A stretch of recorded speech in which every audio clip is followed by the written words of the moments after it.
Bonjour et bienvenue dans votre rendez-vous hebdomadaire d'information sur Nyon Région Télévision. Politique, culture et sport sont au programme de cette édition. On va se rendre à Gland pour commencer. À Gland, où d'importants travaux vont prendre place à la gare. Les quais seront agrandis et rehaussés et un nouveau passage sous voie verra notamment le jour. Les explications de Thierry Genoux, le municipal des bâtiments. C'est évident qu'un chantier de cette importance va créer de gros problèmes, surtout sur les travaux de nuit. Et c'est vrai que ça commence dès la semaine prochaine, sauf erreur, avec des pales planches. Donc c'est vrai que quand on enfonce des pales planches de nuit dans un quartier aussi tranquille que la gare, c'est évident qu'il y aura pas mal de nuisances sonores. Mais une grosse information est en route et les principaux riverains ont été avisés et peuvent suivre sur le site de la commune de Gland et aussi auprès des CFF l'évolution des travaux des différents chantiers. Pour le moment, c'est tous des travaux préparatoires pour la surélévation des quais, pour le soutien des quais quand bien évidemment il va y avoir la creuse sous les voies CFF. Donc c'est les ponts provisoires, c'est le maintien du rail bien évidemment pour le passage des quais la journée et c'est des travaux qui devront être faits la nuit. L'installation de chantier demande la démolition de 3 bâtiments, donc l'ancien garde-fort, un bâtiment Vernet 2 où on avait des logements où les locataires, il y a un locataire qui est encore dedans mais qui va bientôt déménager, et puis l'ancienne poste, la serrurerie Kesslin. Donc ces bâtiments vont être démolis pour préparer la creuse proprement dite du passage inférieur qui aura lieu début mars avec la première pierre et les premiers coups de pioche. L'entier du chantier sera fini autour d'avril 2017 avec l'inauguration qui est prévue printemps 2017. Mais c'est vrai que cette année, octobre, on devrait avoir déjà le gros des travaux qui sera terminé. Nyon avait apporté son soutien à NRTV la semaine dernière. Au tour des élus de Gland de se prononcer. Les précisions de Christine Giraud, la municipale de Gland, et qui défendra le préavis devant le Conseil. En ce qui concerne la commune de Gland, le préavis proposé au conseil communal, c'est un montant de 175 000, un montant unique que nous aimerions mettre à disposition de NRTV. C'est composé par 10 francs par habitant, donc sur un montant de 13 000 habitants, donc 130 000, 20 000 pour de l'investissement de matériel et 25 000 qui seraient des comptes-parties pour des productions faites par NRTV. Quand je dis que c'est un montant ponctuel, c'est que la municipalité souhaite se repencher sur la viabilité, sur la question d'NRTV avant le bouclement de son budget, donc qui sera en automne 2016, faire un point de situation également avec les partenaires de Nyon et les autres communes qui ont rejoint le projet d'ici là, faire un point de situation et revenir devant le conseil communal avec une proposition qui sera vraisemblablement inscrite au budget 2017. Donc il y a 2 commissions qui ont été nommées, la commission ad hoc et la commission des finances. Au niveau de la commission ad hoc, on a un rapport positif. L'unanimité de la commission accepte le préavis de la municipalité. En ce qui concerne les finances, là, il y a eu un rapport de minorité et un rapport de majorité. Au niveau de la minorité, c'est ceux qui acceptent le préavis et la majorité est défavorable, donc à une voix de différence. Les questions principales, c'est évidemment la viabilité, la manière comme ça va se dérouler à long terme, etc. Une inquiétude finalement par rapport aux finances. Mais je tiens quand même à dire qu'au niveau de la commission ad hoc, la commission a compris l'esprit, a compris aussi la vision de la municipalité pour donner une chance à NRTV de enfin démarrer, enfin mettre le pied à l'étrier avec cette participation. Et pour ma part, je défendrai en tout cas ce préavis aussi jeudi soir lors du conseil communal et on se tient les pouces. 470 interventions. Les pompiers de la région de Nyon ont été particulièrement sollicités en 2015. Alors pour en parler sur ce plateau, Pierre-Yves Cortési, le commandant du SDIS Nyon-Dole, bienvenue. Merci. 470 interventions en 2015, 390 l'année d'avant, ça fait comme une augmentation de 25%. Comment expliquer cette grosse augmentation ? Toujours difficile d'expliquer évidemment le nombre d'interventions puisqu'on les subit, hein, bien sûr. On est tributaire du nombre d'interventions auxquelles on va être confronté. On a eu quelques éléments quand même de réponse, essentiellement liés à la météorologie. C'est vrai qu'on a eu quelques épisodes orageux, rien à voir avec les gros épisodes qu'il y avait eu en 2013, mais qui ont quand même augmenté, je dirais, les statistiques au niveau des interventions liées à ces types d'interventions. Alors on a tendance à réduire finalement le travail de vos hommes aux incendies, mais il n'y a évidemment pas que ça, hein. C'est une part minoritaire, j'ai envie de dire, de vos interventions. Oui, enfin, c'est évidemment une partie quand même importante, c'est un quart à peu près du travail, le feu. Il y a après d'autres grandes parties qui sont, alors évidemment les inondations, j'en ai parlé tout à l'heure, les pollutions, puisqu'on intervient également pour les pollutions de tout ordre, que ce soit sur la terre, sur l'eau, sur le lac, etc. Et puis les alarmes automatiques, donc les déclenchements de systèmes automatiques dans les entreprises ou dans les lieux publics, qui sont aussi des grandes sources. En plus de ça, il y a évidemment des éléments assez spécifiques qui, heureusement, sont moins courantes, mais tout aussi importantes et encore plus techniques et qui prennent beaucoup de temps, à savoir les désincarcérations, donc malheureusement les accidents de la route, et puis tout ce qui est intervention dans le milieu des interventions chimiques, qui sont aussi extrêmement importantes. Le cliché du chat qu'on va chercher avec la grande échelle en haut d'un arbre, il existe encore? C'est des éléments qui peuvent arriver encore au jour d'aujourd'hui, mais qui sont vraiment extrêmement minimes. Alors, vous couvrez 18 communes, vous avez 266 pompiers dans votre corps. La plupart, ce sont des volontaires. Est-ce qu'on arrive de nos jours à recruter facilement des pompiers supplémentaires ? Alors, c'était un des éléments marquants de l'année passée. C'est vraiment l'excellent résultat qu'on a eu dans le cadre du recrutement. C'est un recrutement qui est fait dans l'entier du canton le même jour, le premier jeudi du mois de novembre. Et le recrutement 2015 a été extrêmement prolifique puisqu'on a eu 50 sapeurs-pompiers, 50 candidats qui se sont présentés. On a dû faire des tests pour, en finalité, en garder 27. Donc, on voit qu'on a en tout cas une réponse de la part de la population qui est extrêmement positive. Ce qui est peut-être un peu plus difficile, c'est de pouvoir les garder. On a vraiment besoin de sapeurs-pompiers qui s'engagent à long terme, qui vont acquérir de l'expérience, qui vont rester, qui vont gravir des échelons. Et c'est peut-être la grande difficulté qu'on a liée à plusieurs facteurs, mais typiquement de garder les jeunes parce que tout d'un coup, ils sont confrontés à des changements dans leur vie. Ils vont peut-être devoir déménager ou trouver un premier appartement qui sera peut-être difficile à trouver. Et dans notre secteur, c'est quelque chose qui est un petit peu problématique. Avec les activités professionnelles de chacun, c'est effectivement peut-être un peu plus compliqué pour les gens de s'investir pleinement dans les corps volontaires. Oui, c'est vrai. Et je crois que là, on peut aussi profiter de tirer un grand coup de chapeau aux employeurs de nos sapeurs-pompiers qui jouent le jeu la journée et qui les laissent partir pour intervenir. Comment a démarré cette année 2016 ? Elle a démarré très positivement puisque c'est vrai que vous parliez des sapeurs-pompiers volontaires. On a la chance d'avoir aussi un encadrement avec des sapeurs-pompiers permanents. On a 4 sapeurs-pompiers permanents actuellement qui sont là pour faire du travail au profit justement du volontariat, pour éviter de tirer trop sur cette corde du volontariat. Et en 2016, on a la chance de pouvoir avoir un poste supplémentaire. Donc c'est quelque chose d'extrêmement positif pour cette année. Merci beaucoup, Pierre-Yves Cortési, d'être venu sur ce plateau. Et on vous souhaite évidemment une bonne année 2016 à la tête de ce corps du SDIS de Nyon-Dole. Merci. On poursuit maintenant notre tour d'horizon des formations politiques en vue des élections communales du 28 février prochain. On va s'intéresser aujourd'hui à l'UDC et aux Verts libéraux de Nyon. L'UDC nyonnaise qui présente 23 candidats pour le législatif, emmenés par leur chef de groupe et candidat à la municipalité, Sacha Soldini. Revue d'effectifs avec Florian Cavalieri. On a une liste de 23 candidats au conseil communal. Donc les 13 candidats sortants se représentent tous. Une liste composée de 15 hommes, 8 femmes, de 19 à 77 ans. Donc ce qui représente bien la population de la ville. Et sur ces 23 personnes, il y a également 4 candidats qui sont les anciens conseillers communaux à Nyon. On a des personnes qui viennent tant du domaine manuel, du domaine technique, du domaine financier. On a aussi quelques personnes d'origine étrangère qui sont à Nyon depuis plusieurs années et qui ont voulu s'investir en politique et qui ont rejoint notre parti dernièrement. Au niveau cantonal, je crois qu'on vise environ 10% de plus, mais au niveau communal, ça serait bien qu'on ait, je pense, entre 15 et 17 sièges. Ça serait quand même quelque chose d'extraordinaire.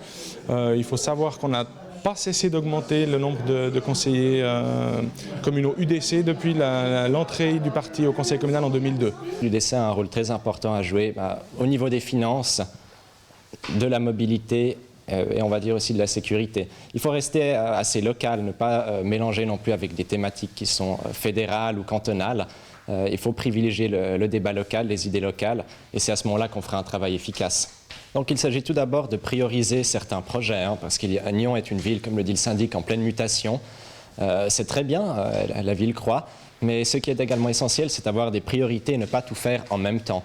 Nos 4 thèmes sont bien vivre à Nyon, la sécurité pour tous, des finances responsables et libérer la circulation.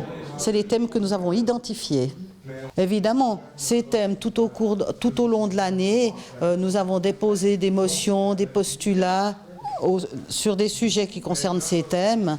C'est non seulement des sujets qui préoccupent la population, mais évidemment aussi les candidats de l'UDC. Les Verts libéraux peuvent également compter sur une candidature à la municipalité pour tirer cette liste. C'est celle de Vincent Hacker. 11 candidats briguent une place au conseil communal et espèrent ainsi faire mieux que les 7 sièges actuels. Pendant longtemps, l'écologie politique a été représentée par les Verts, parti de gauche, et c'est vrai que l'écologie politique manquait à la droite, au centre droit, et les Verts libéraux, c'est un peu leur objectif, leur but, c'est de mettre aussi l'écologie et de signifier que l'écologie n'est pas forcément de gauche et n'est pas un monopole de gauche. Ils n'ont ni le monopole du cœur, ni le monopole de l'écologie. Effectivement, nous avons rejoint le centre droit parce que simplement, quand on fait de la politique, notamment en Suisse, vous êtes obligé de faire des ententes avec d'autres partis. Seul, vous ne gagnez pas. Le but d'une alliance, c'est qu'effectivement, on se met d'accord sur un certain nombre de choses, un programme commun. Là, nous nous entendons, c'est-à-dire que nous estimons que nous ne sommes pas d'accord sur tout, mais que nous avons un socle commun qui nous permet de travailler ensemble. Un engagement plutôt que des promesses. Pourquoi ? Parce que nous sommes un petit parti avec relativement peu de représentants au conseil communal, ce qui nous laisse peu d'amplitude d'action. On peut parfois faire pencher un vote d'un côté ou de l'autre, mais ce n'est pas nous qui pouvons faire passer un projet en force. Par contre, en engagement, parce que justement, on est une petite équipe et que sur les 254 préavis qu'il y a eu au long de la législature, avec 7 conseillers communaux, ça fait un certain nombre de commissions qu'il a fallu se partager. Nous avons 7 conseillers communaux. Notre but est de placer 10 conseillers communaux sur cette législature et un municipal en ma personne. Le gros axe, c'est déjà d'assurer une pérennité financière et une stabilité à notre ville et définir les priorités dans les investissements à venir. Nyon, ville de festival, c'est bien connu. On vous a parlé des hivernales la semaine dernière, autre festival très attendu au printemps, aux portes même de l'été. C'est Caribana, ce sera du 1er au 5 juin à Cran. Joanne Lutjens, directrice de production du festival, et Tony Lerch, le directeur du festival, sont présents sur ce plateau. Bienvenue à vous. La programmation, elle est sous toit. On a relevé quelques têtes d'affiche. Garbage, James Morrison, Lost Frequencies, Maître Gims. Il y en aura vraiment pour tous les goûts. Oui, on a une programmation très variée, on est content. Alors, on a la programmation dimanche qui est très jeune, Maître Gims. Moi, c'était pas trop mon choix, mais je suis allée le voir à l'Arena et c'est vraiment un spectacle époustouflant. Et tout le monde participe. Donc, puis après, il y a des choses plus pointues pour les autres styles musicaux. Alors, mon coup de cœur, je dois vous l'avouer, c'est Cadet Bostani. C'est un groupe roman, on ne le sait pas forcément, qui a connu un succès, on peut le dire, planétaire avec son titre Castle in the Snow. Cadet Bostani qui va revenir donc à Caribana. Oui, alors c'est typiquement le genre de groupe qu'on a fait au début sur la petite scène, qui était déjà incroyable sur la petite scène. On nous avait déjà demandé, les fans, pourquoi ils jouaient là. Et puis là, on sait maintenant qu'ils méritent la grande scène. Et on leur a fait une place de choix en soirée, donc de nuit, parce qu'ils ont un nouveau show incroyable qu'on se réjouit de découvrir. On a déjà pu voir en fait la maquette du show, ça a l'air incroyable. Ils ont changé, il y a le nouvel album qui va arriver en plus, donc c'est très très attendu ce concert en Suisse et même en Europe, je pense. Bon, en arrivant, vous m'aviez dit que vous auriez une petite exclue pour nous. Oui, alors c'est sur le mercredi, donc qui sera une soirée très rock cette année avec, vous avez dit, Garbage. Et puis en plus, on peut annoncer aujourd'hui donc nos Américains.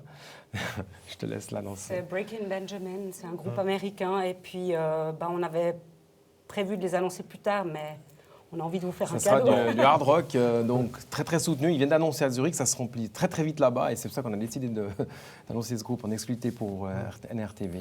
Merci, c'est très gentil. On rappelle que Caribana, il y a une volonté quand même de rester à dimension humaine. Le site, il n'est pas extensible à souhait. Vous persévérez vraiment dans ce concept de petit, entre guillemets, petit festival. Oui, on n'a pas le choix, comme vous avez dit, la taille du festival ne nous permettrait pas trop de grandir.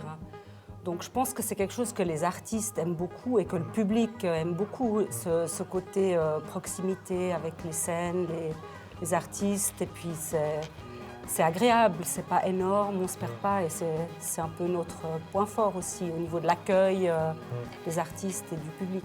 J'imagine que globalement, les artistes, ils ont toujours beaucoup de plaisir à venir parce que le cadre, c'est vrai qu'il est quand même exceptionnel. Alors, c'est vrai qu'il y en a un électro, qui tape à la porte pour venir. On l'a déjà fait beaucoup de fois. On ne sait pas encore si on va le programmer cette année, mais on a quelques artistes qui veulent venir, d'autres qui sont plus gourmands, qui regardent plutôt l'argent. Mais heureusement, il y en a encore qui sont passionnés par les beaux endroits et les belles foules proches du public avec le cœur qui bat. On sent les gens, quoi. Et puis bon, l'avantage pour le public chez nous, c'est quand même que les concerts sont à 50 mètres, les deux scènes, et vous finissez un concert, vous allez vite voir l'autre, vous pouvez voir tous les concerts, c'est agréable quand même. Vous avez des projets un peu pour le futur, d'autres idées qui germent un petit peu dans le coin de vos têtes respectives? Oui, donc là, on est en train maintenant de développer d'autres événements. Là, on l'a annoncé mardi. Donc, on a un événement à Verbier qui s'appelle Verbier Impulse. C'est un nouveau festival qu'on crée avec Téléverbier à la station. On verra ce que ça donne. C'est sur les pistes, c'est à 2500 mètres. Ça pose des gros problèmes techniques. Ils nous ont demandé de faire un peu de consulting pour eux et puis les aider dans la programmation. Donc ça, c'est le genre de choses qu'on commence à faire. Et puis on fait des événements aussi l'été avec la Full Moon Classic, donc une course de paddle. Et là, on nous a contactés pour faire une grande régate sur le lac également avec des D35. Donc on va regarder. On essaie de développer effectivement d'autres événements parce que, comme vous avez dit, notre taille, elle n'est pas extensible. Et déménager dans un champ, ça serait trop proche peut-être d'un voisin et ça serait pas super, quoi. On s'y reperdrait. Exactement. Il y a également un contest, le DJ Contest, dans le cadre du festival. C'est réservé aux jeunes. Hein. Aux jeunes entre 12 et 19 ans. Ça sera donc la 4e édition et on voit que ça plaît énormément et qu'il y a beaucoup de motivés qui s'inscrivent. On essaye aussi de les suivre un peu pendant l'année, une fois qu'ils ont gagner le contest et l'année d'après on les replace toujours dans la programmation des bars pour qu'ils puissent un peu aussi être dans notre programme. Pour le contest, les inscriptions sont ouvertes. On peut sont encore ouvertes depuis la semaine dernière donc, et jusqu'au 15, si je ne me trompe pas, 15 mars. Donc que les jeunes s'inscrivent. Et puis on a aussi beaucoup d'autres animations pour les jeunes le dimanche. On aura toujours des activités, par exemple, de paddle sur l'eau. On est en train de regarder pour voir si on garde aussi le foot. Ça a beaucoup de succès auprès des jeunes. Et comme c'est Maître Gims qui va être la star de la journée, je pense que ça plaira au public de jeunes d'avoir aussi toujours ces animations.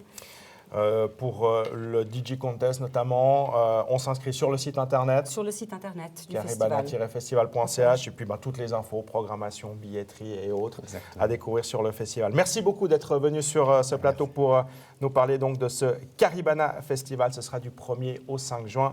Comme d'habitude et comme chaque année, à Cran. Mais vous le savez, il n'y a pas que la musique dans la région. Vision du réel, 47e édition, se tiendra du 15 au 23 avril. Alors Florian Cavalleri, vous êtes avec le secrétaire général du festival.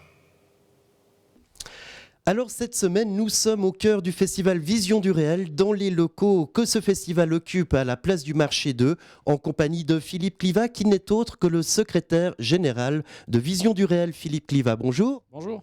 L'actualité de Vision du réel, c'est bien sûr la nomination du prix du Grand Maître du réel. Qui est-il ?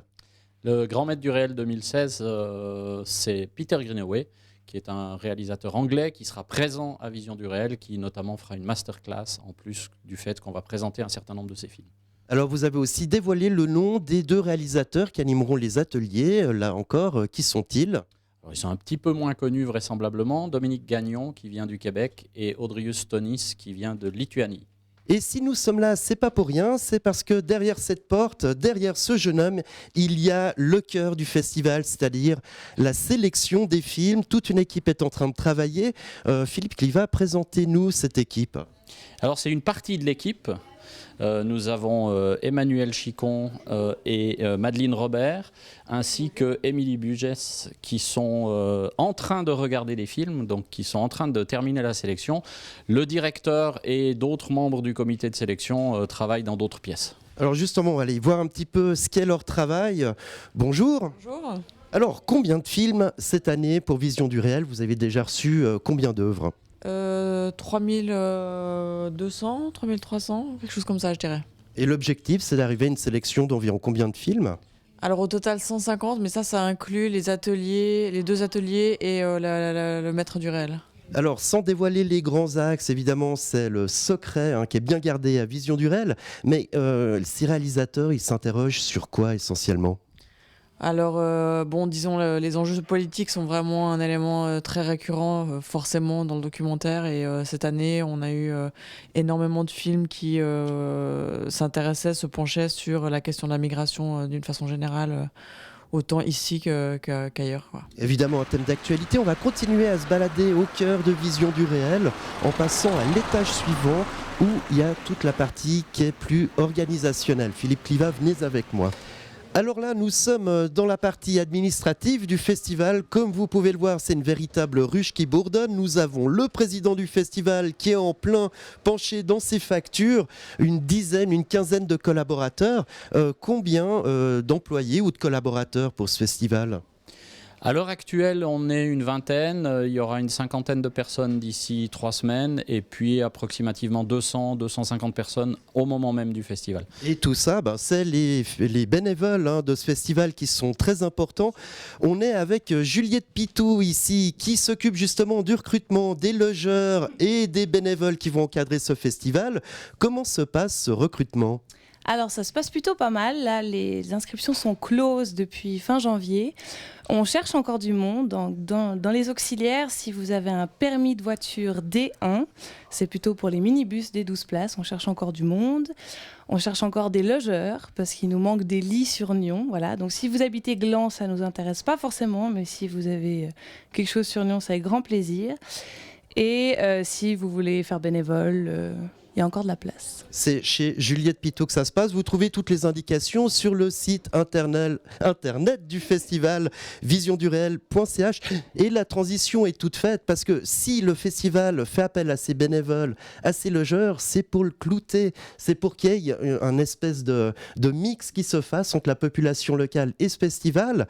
Autre axe important, c'est la médiation culturelle, Philippe Cliva. Bien sûr, la médiation culturelle, c'est quelque chose de très important. On a vu tout à l'heure la programmation, qui est l'essence même du festival, mais c'est super important de pouvoir chercher des nouveaux publics. Alors nous, on travaille beaucoup auprès des jeunes. On a sous nos pieds, en l'occurrence, l'espace Grenette qui devient l'espace jeunesse pendant le festival où on projette un certain nombre de films, notamment les films du concours Réflexe, dont on a déjà eu l'occasion de parler et pour lequel le délai d'inscription est prolongé. On a à ce jour une petite centaine d'inscrits et on a prolongé le délai de 3 semaines, le délai d'inscription. Ensuite, évidemment, il faudra encore envoyer ces films. Et cette année, la nouveauté, c'est qu'on va aussi présenter des films de tout petits, puisqu'on va faire une collaboration avec le Click Festival, qui est un festival de cinéma d'animation sur Nyon, dans le cadre des écoles primaires de Nyon. Alors, ce festival, en termes d'implantation, est-ce qu'il va y avoir des grosses modifications cette année ? Le village du réel sera toujours au même endroit, même implantation, même espace ? Expliquez-nous.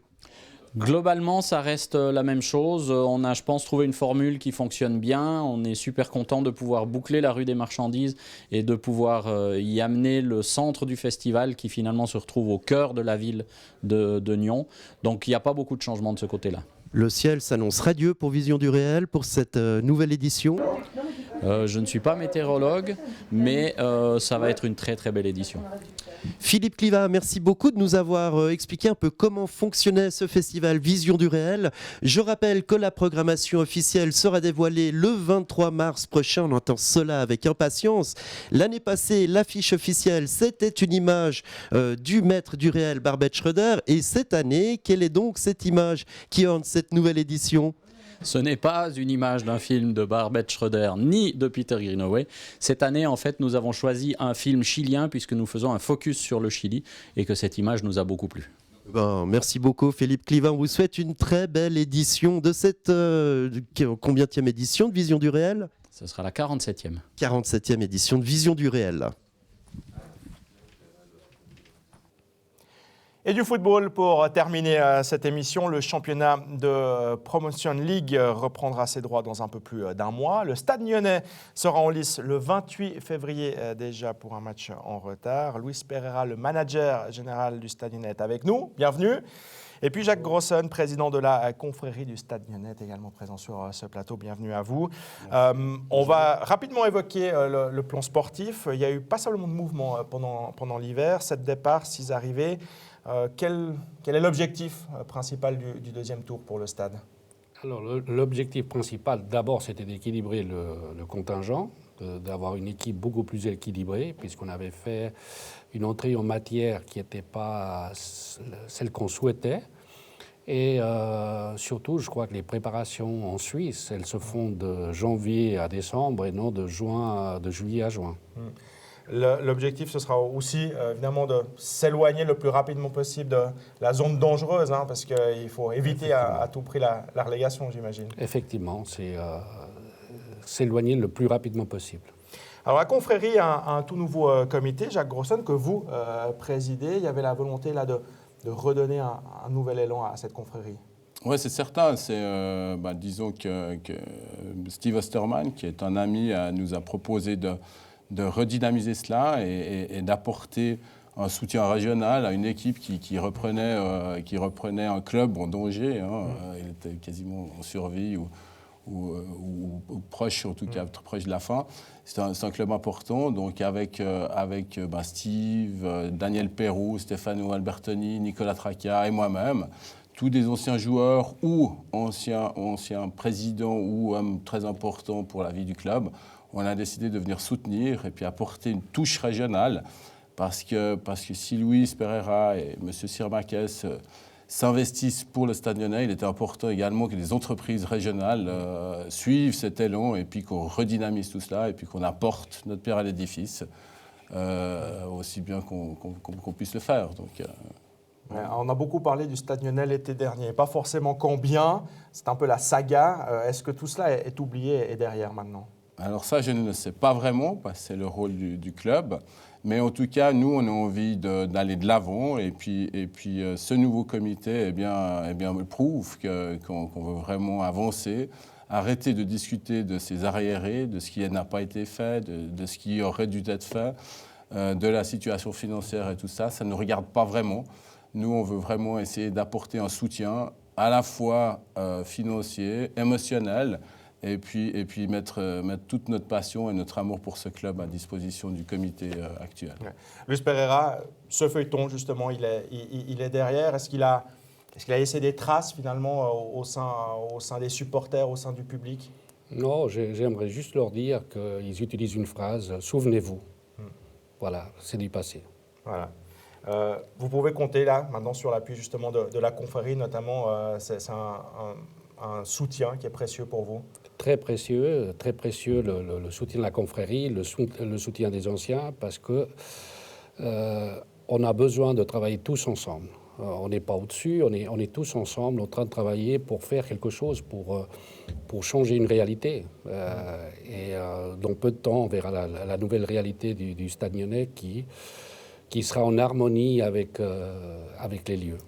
Alors on l'a dit, l'objectif là c'est surtout de bien terminer la saison, mais vous vous projetez déjà dans la saison prochaine avec des ambitions peut-être plus élevées ?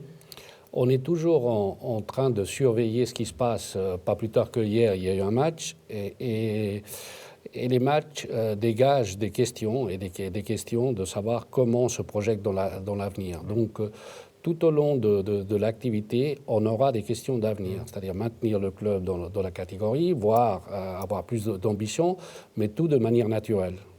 La confrérie sera là pour soutenir le club, pour aller plus haut. Alors forcément, c'est le but. Hein. Le but étant de rester un des plus grands sponsors du club, en tout cas le plus grand supporter, ça c'est certain.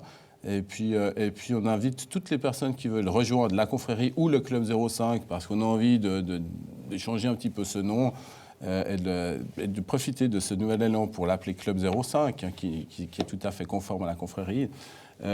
Chacun d'entre vous, toutes les personnes qui ont envie de nous rejoindre sont invitées à l'espace VIP pour le premier match le 28 février contre Brighton Rare à 15h. Et puis, on fera l'effort d'apporter de la bonne humeur, de la joie et d'offrir l'apéritif pour toutes les personnes qui désirent nous rejoindre. Alors, autre date qu'il faut retenir prochainement, c'est le repas de soutien le vendredi 11 mars. C'est important pour le club, la confrérie sera évidemment présente. Elle sera évidemment présente, ça va de soi. Et puis on se réjouit d'ores et déjà. Je sais qu'il y aura beaucoup d'animations avec des gens qui sont très souvent drôles. Et puis profitons, il faut vraiment profiter, je trouve, de cette énergie nouvelle pour aller de l'avant et puis démontrer cette passion, cette envie, ce maillot jaune et noir qu'il faut supporter dans toute la région. Allez, pour conclure, Luis Pereira, un mot sur le tournoi indoor qui a eu lieu le week-end dernier. C'est une tradition, hein, c'est aussi un événement important dans le calendrier pour le stade. Exactement, c'est un tournoi qui a été créé il y a 35 ans par Michel Lapère et ça fait partie, je dirais, du patrimoine qu'il faut conserver. Eh bien, du football, on va continuer à en parler tout à l'heure dans le débat. Merci messieurs d'être venus sur ce plateau pour nous parler du Stade Lyonnais. On va parler du Stade Lyonnais, on va parler également de l'US Terre Sainte. Donc d'ici quelques instants, ce sera dans le débat. Merci de nous avoir suivis à l'occasion de ce journal. Le site nrtv.ch, notre page Facebook reste à votre disposition évidemment pour revoir toutes nos émissions. Très belle suite de programmes à vous et à très bientôt.